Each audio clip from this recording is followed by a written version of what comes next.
오늘 이 아침 하나님께서 주시는 말씀 요한복음 4장 15절에서 26절 말씀 한 절씩 교독하겠습니다. 여자가 가로되 주여 이런 물을 내게 주사 목마르지도 않고 또 여기 물길로 오지도 않게 하옵소서. 가라사대 가서 내 남편을 불러오라. 여자가 대답하여 가로되 나는 남편이 없나이다. 예수께서 가라사대 내가 남편이 없다 하는 말이 옳도다. 내가 남편 5이 있었으나 지금 있는 자는 내 남편이 아니니 네 말이 참되도다. 여자가 가로되 주여 내가 보니 선지자로 소이다. 우리 조상들은 이 산에서 예배하였는데 당신들의 말은 예배할 곳이 예루살렘에 있다 하더이다. 예수께서 가라사대 여자여 내 말을 믿으라. 이 산에서도 말고 예루살렘에서도 말고 너희가 하나님께 예배할 때가 이르리라. 너희는 알지 못하는 것을 예배하고 우리는 아는 것을 예배하노니 이는 구원이 유대인에게서 남이니라. 아버지께 참으로 예배하는 자들은 신령과 진정으로 예배할 때가 오나니 곧 이때라. 아버지께서는 이렇게 자기에게 예배하는 자들을 찾으시느니라. 하나님은 영이시니 예배하는 자가 신령과 진정으로 예배할지니라. 여자가 가로되 메시아 곧 그리스도라 하는 이가 오실 줄을 내가 아노니 그가 오시면 모든 것을 우리에게 고하시리이다. 예수께서 이르시되 내게 말하는 내가 그로라 하시니라. 아멘. 우리는 늘 필요한 것들을 이렇게 생각하게 됩니다. 또 생활하다 보면 필요한 것들이 있게 되죠. 쉽게 생각해 보면 목이 마르게 되면은 우리는 물을 구하게 되는 것입니다. 외로운 사람들은 어떻게 될까요? 어떤 사람과의 만남을 구하게 되는 것이고, 불안한 사람들은 안전한 곳을 향하여 그것을 찾고 구하게 됩니다. 마찬가지로 오늘 본문에는 이렇게 한 여인이 등장하는데 자신이 지금 무엇이 필요한지조차도 정확히 알지 못하는 가운데 목말라 하고 갈증을 느끼며 살아가고 있는 한 여인이 등장하고 있습니다. 이 여인은 예수님을 통해서 놀라운 소식을 하나 듣게 되는데요, 오늘 본문 말씀에 바로 앞에 나오는 14절 말씀에서 알 수 있는데 다시는 목마를 일이 없는 그런 생수를 줄 수 있다라는 이 놀라운 소식을 듣게 됩니다. 14절 말씀입니다. 내가 주는 물을 먹는 자는 영원히 목마르지 아니하리니 나의 주는 물은 그 속에서 영생하도록 솟아나는 샘물이 되리라. 이 예수님의 말씀을 들은 사마리아 여인이 어떻게 했겠습니까? 그는 당장 그 물을 나에게 달라고 요청하게 됩니다. 15절 말씀을 보면 여자가 가로되 주여 이런 물을 내게 주사 목마르지도 않고 또 여기 물길로 오지도 않게 하옵소서.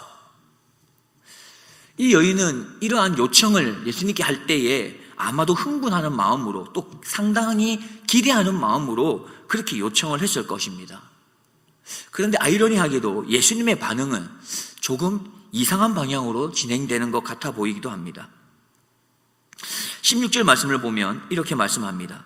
가라사대 가서 내 남편을 불러오라. 인간적으로 생각해 보면 지금 예수님의 이 표현은요, 사마리아 여인에게 너무 잔인한 표현 같아 보입니다. 왜 그렇습니까? 예수님은 그 여인의 형편과 처지를 다 알고 계셨을 것입니다. 그런데 조금은 이렇게 숨기고 싶은 자기의 치부와 같은 그런 여러 명의 남자를 거쳐왔던 이런 것들이 이렇게 들추어지고 있는 것처럼 보여지기 때문이죠. 그러면 왜 하나님께서는 그렇게 그가 숨기고 싶어한 것들을 이렇게 지금 들추어내려고 하시는 걸까요? 아무쪼록 예수님의 물음에 여인은 뭐라고 대답하냐 하면 남편이 없다라고 대답합니다. 어떻게 보면 이 여인이 이 예수님의 질문을 피해가고 싶었는지도 모르겠습니다.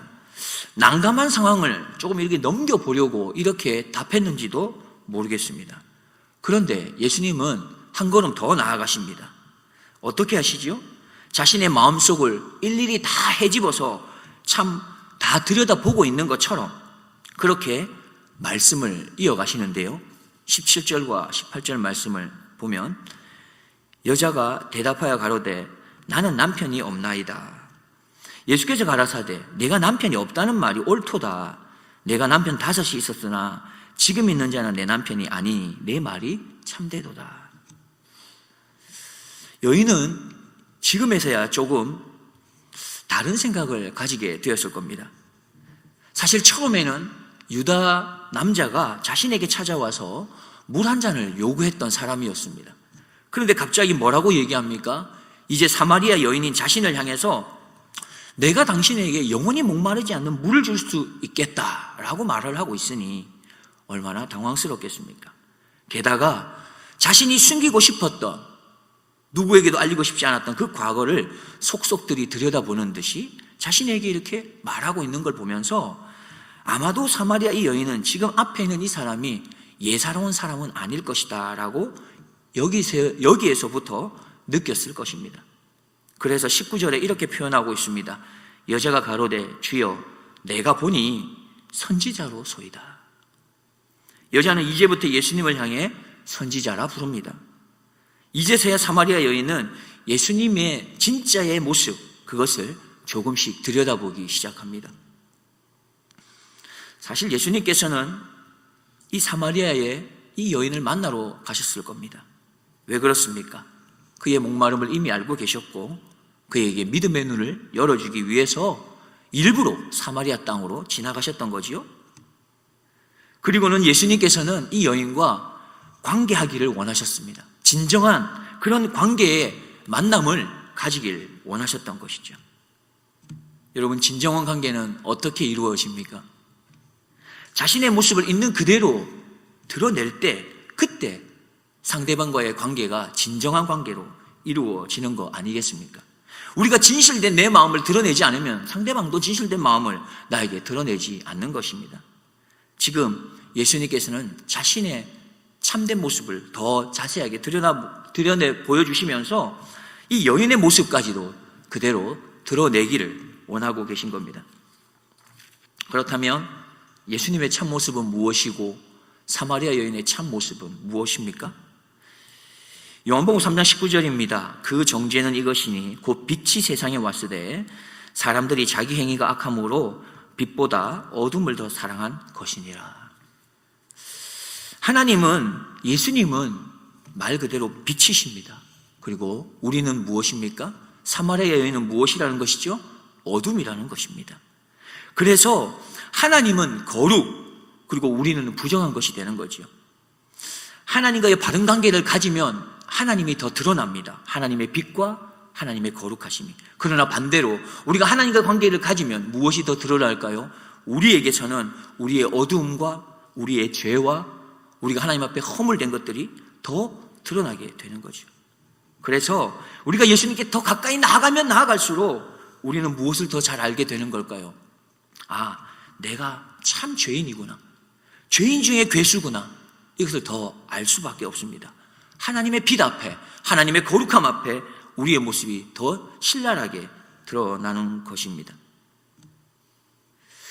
그래서 우리는 하나님과 가까워질수록 더 확실하게 알 수 있는데요, 우리가 얼마나 추한 죄인인가를 알게 됩니다. 그리고 또 한 가지는, 그랬기 때문에 우리는 다른 사람을 함부로 큰 죄인이라고 말할 수 없는 것입니다. 우리는 하나님 앞에 모두가 똑같은 죄인이기 때문입니다. 하나님 앞에서는 우리가 모두 하나님으로부터 사랑을 받아야 되는 존재이기 때문입니다. 우리가 잘 아는 요한복음 3장 16절입니다. 하나님이 세상을 이처럼 사랑하사 독생자를 주셨으니 이는 저를 믿는 자마다 멸망치 않고 영생을 얻게 하려 하심이니라. 우리는 모두가 하나님의 사랑을 받아야 될 죄인들입니다. 그래서 우리는 기억해야 합니다. 우리가 얼마나 하나님 앞에서 죄인인지를 우리는 기억해야 됩니다. 다른 분 앞에서가 아니라, 다른 무엇인가 앞에서가 아니라 바로 하나님 앞에서 내가 죄인인 것을 알아야 합니다. 다시 말해, 하나님 앞에서 나의 추함과 나의 죄가 들추어지는 것, 오히려 그것이 복이라는 것이죠. 하나님 앞에서 나의 허물됨과 추한 것이 들추어질 때 우리는 하나님 앞에서 십자가의 은혜를 만날 수 있는 것이고, 하나님 앞에, 그 앞에서, 예수 그리스도의 십자가 앞에서 그분의 사랑을 우리가 발견할 수 있기 때문에 그렇습니다. 두 번째 이야기로 들어가면, 여인은 정말 궁금해서인지 아니면 남편에 관한 이야기가 불편해서인지 지금 그는 예배의 장소에 대한 질문으로 화제를 돌리고 있습니다. 20절 말씀을 보면은 우리 조상들은 이 산에서 예배했는데 당신들의 말은 예배할 곳이 예루살렘에 있다 하더이다. 여인의 의중이 어떠했던지 예배에 관한 이 질문은 지금 여인에게 있어서 너무나 중요한 질문이었고 적절한 질문이었습니다. 삶의 목마름을 우리는 다 경험하고 있지 않습니까? 삶의 목마름에 대한 진정한 해답은 바로 참된 예배의 회복에서 시작되기 때문에 이 여인의 질문은 참으로 합당한 것이었습니다. 여인의 질문을 보면은 여자는 성전 건물에 대한 질문을 합니다. 어디에서, 어떤 장소에서 드리는 게 맞냐 묻습니다. 하지만 예수님은 하나님께 참되게 예배하는 그 사람이 존재하는 공간에 대해서 말씀하고 계십니다. 유대인이냐 사마리아인이냐 남자냐 여자냐 이런 구분이 없습니다. 내가 참되게 예배하는 사람이냐 이것이 중요하다 말씀합니다. 우리가 기억해야 할 것은 진정으로 예수님을 구원자로 메시아로 알고 그 예수님을 통해서 하나님께 예배를 드리기 전에는 어디에서 예배하든 우리는 목마름을 벗어날 수 없다는 겁니다. 아무리 많은 예배를 드려도 우리가 예수님을 구원자로 메시아로 그분을 통해서 예배하지 않는다면 우리의 목마름은 계속된다는 것입니다. 우리가 잘 아는 말씀 오늘 본문 23절 24절입니다.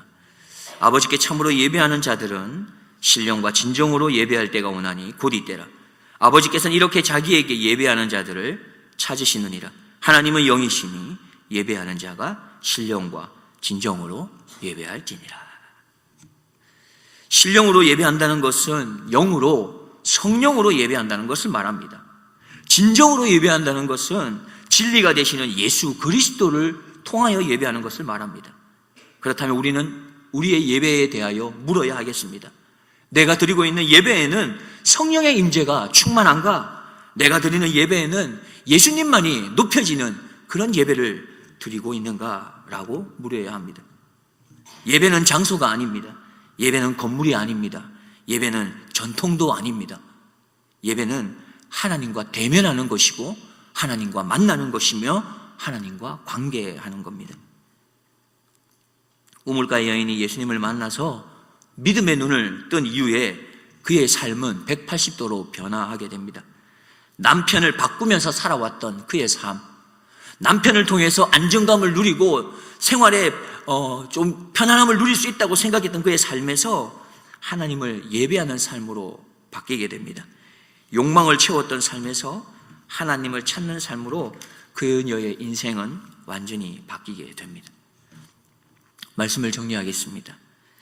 우리가 찾고 구하는 것은 어떻게 보면 다들 작은 것입니다.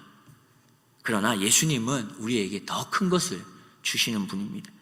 우리는 문제의 해결을 구하지만 예수님은 우리에게 영생이라는 것을 주십니다. 우리는 물을 구하고 있지만 예수님께서는 우리에게 마르지 않는 생수를 주시는 분입니다. 우리는 예배의 장소에 대해서 묻고 있지만 예수님은 우리를 예배자로 부르고 계신다는 것이죠. 여인의 목마름은 마실 물이 없는 그 목마름, 물질이 없는 그 목마름, 또 남편의 사랑, 남편의 그 보호를 받지 못하는 그런 목마름이었을까요? 사실 여인의 목마름의 근본적인 문제는 온전한 예배에 대한 목마름이었습니다. 그것을 잘 아시는 예수님께서는 그에게 예배에 대한 그 목마름을 해결해 주심으로 그녀의 생활 속에서 너무나도 필요한 마실 물질에 대한 목마름, 보호와 안식처에 대한 그 목마름까지도 온전하게 해결해 주셨던 것이죠. 주님께서 말씀합니다. 예배에 대한 목마름과 그 갈망함으로 나와서 예배를 온전히 회복하라고 말씀합니다. 예배의 회복이 바로 우리 인생의 회복이 되기 때문입니다. 아버지는 지금도 참된 예배자를 찾고 계십니다. 온아홉교는 예배를 사모함으로 인하여 온전한 예배자로 설 수 있는 우리 모두가 되기를 주님의 이름으로 축복드립니다. 기도하겠습니다. 하나님 아버지, 오늘도 저희들을 찾아오시고 예배자의 자리로 불러주심을 감사합니다. 우리는 목마른 줄도 모르고 헛된 것들을 그것에 대한 갈증으로 채우려고 했습니다. 사람을 붙들고 환경을 붙들고 눈에 보이는 안전을 붙들며 스스로를 지키려고 했습니다. 겉으로의 목마름이 아니라 속의 목마름을 보시는 주님, 원하옵기는 오늘 우리의 숨은 자리까지 만져주셔서 우리의 목마름을 해결하여 주옵소서. 주님, 우리 안에 잘못된 의존, 그것을 내려놓게 하시고 참된 생수가 되시는 예수 그리스도를 붙들 수 있게 하여 주옵소서. 형식이 아니라, 습관이 아니라, 사람의 눈이 아니라 성령 안에서, 진리이신 예수 안에서 아버지 하나님을 참으로 예배하는 참된 예배자가 되게 하여 주옵소서. 우리의 목마름을 채우시는 영원한 생수가 되시는 예수 그리스도의 이름으로 기도드립니다. 아멘.